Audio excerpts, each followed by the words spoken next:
نام رحیمہ۔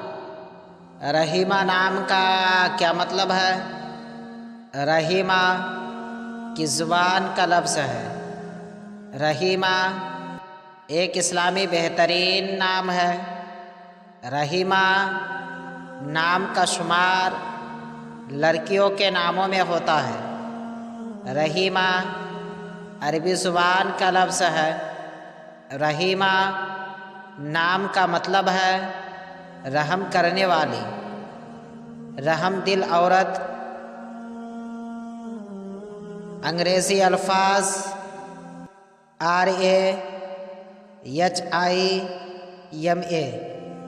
رحیمہ، نام رحیمہ، زبان عربی، معنی رحم کرنے والی، عدد نمبر 2۔